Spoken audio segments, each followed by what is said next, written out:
Jeremy, I want to bring you in right now, first of all, to say that we are hearing reports that this meeting might actually be pushed out. We're hearing those reports coming through from the White House. So, of course, when we do get confirmation exactly as to what time it will happen, we will let everybody know. But I want to focus on your thoughts, given your relationship with Naftali Bennett, what this all means for him right now, knowing that the world, the U.S., and all American allies are watching this meeting. I think Naftali Bennett is the right person at the right time in the right place to be able to go ahead and really help not just the security of Israel, but the security of the entire West and freedom and democracy as we know it. Yeah, Iran is at the top of the agenda, and we know that Iran, along with all of its friends, are going ahead and wreaking havoc within the region. Now, what Naftali Bennett went out, and he put this as a very big goal coming into office, was to reset the relationship with the Americans, to be able to say that bipartisanship is something that we need to go back to. The relationship between the United States and Israel, those shared values, that special relationship, it goes way beyond whoever happens to be sitting in the White House or in the Prime Minister's residence. So when I'm looking at this meeting, and especially I would say as someone who, seen those pictures, of course, released yesterday of the preparations before the meetings with Austin and Blinken, with, of course, wearing the traditional tefillin, the Jewish ritual of prayer before going ahead and having this meeting is, as I said at the start, you have the right person at the right place during the right time to do great things for the Israeli nation, the Jewish people, and everybody else. Just to a quick update, the White House is confirming that there will be a slight delay in the meeting between Biden and... Thank you, Ellie. And of course, when that does start, we will bring you details as and when it happens. Diplomatic correspondent Ellie Hochenberg on top of all those developments. Daniel, I want to bring you in now about the opportunities we've been discussing that this meeting presents for Israel and specifically Naftali Bennett right now. I hope he does well, but I don't think so. I mean, he has no legitimacy from most Israelis. I mean, he's a new kid in town. I know that you like him very much. He was going to maybe save the West.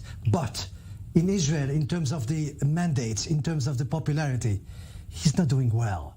Israelis are seeing him as a caretaker for a while until one of the others will decide, either Gantz, either Lapid, or someone else. But he has the opportunity to be the first one after Netanyahu. And this is quite something. Well, he is the first one after Netanyahu. I think, though, really that this is the first time I'm looking at our base on the Israeli right, that you have a prime minister going to Washington, sitting in the White House, and the right is not afraid. They're proud. That's good. So again, I don't necessarily agree with everything you're saying there, Dan. No, you don't have to. I think that we're actually in a situation where, because of the unique situation of having this national unity government with, of course, Jews and Arabs and right and left and religious and secular and native Israelis along with immigrants, that when he comes with this message of unity, he's coming to an American president that resonates with. So I really think that this is going to be a great meeting. I'm not sure that Bennett arrives in D.C. as the representative of Israel's right in this respect, and perhaps touching the stability or elector of this very unique coalition, no doubt about that. Bennett will need some sort of reassurances or an infrastructure that will back him if and when Israel will engage or will witness an escalation on its own borders, as in the Gaza border. We're already seeing an extremely volatile situation there, and also the northern front, which is always a threat. In these sorts of situations, the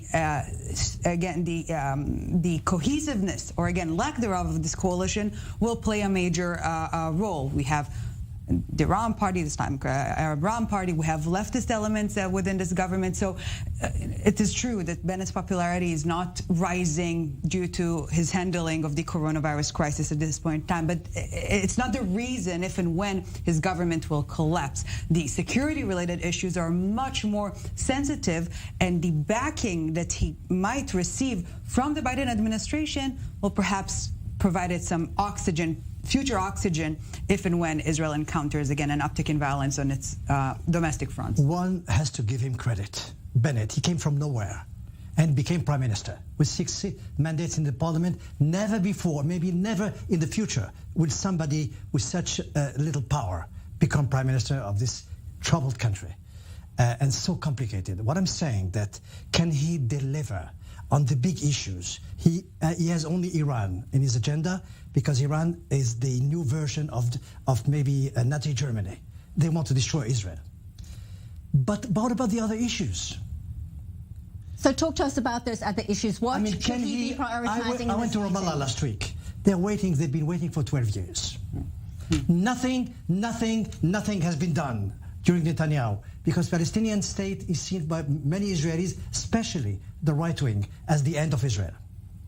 The end of Israel. So he will try to play with words and with promises, I think, Bennett, because this is the land of Israel. You cannot negotiate the land of Israel. Jeremy. You know, I remember when Olmert went to the White House with a 3% approval rating.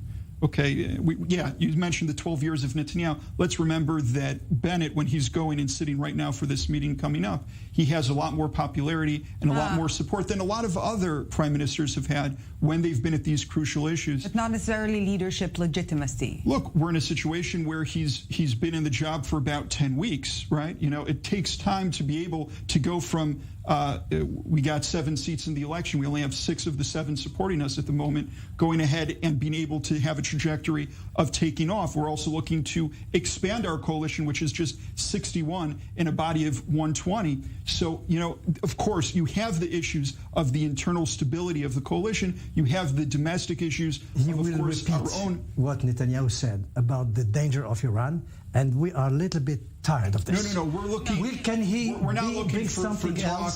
We're not looking for talk, or this isn't a place for rhetoric. Like I said, I really do believe when it comes to dealing with Iran, you have 2 leaders who are meeting each other for the first time. Right, Biden knows everyone except for Bennett, and they have an opportunity to start this relationship off with the backdrop of what's happening right now in Afghanistan, and realize 100%. that now, when we're looking at the Middle East, you have the leader of the big Satan and the little Satan in the same room, huddled together, trying to figure out how to deal with the troubles of the Middle East. I think that there is a silver lining. I will pray for him for the success of this meeting. The mere optics of this meeting, to see again someone other than Benjamin Netanyahu sitting next to an American leader, this time around Naftali Bennett and Joe Biden, this is definitely a novelty in this respect, and sends a message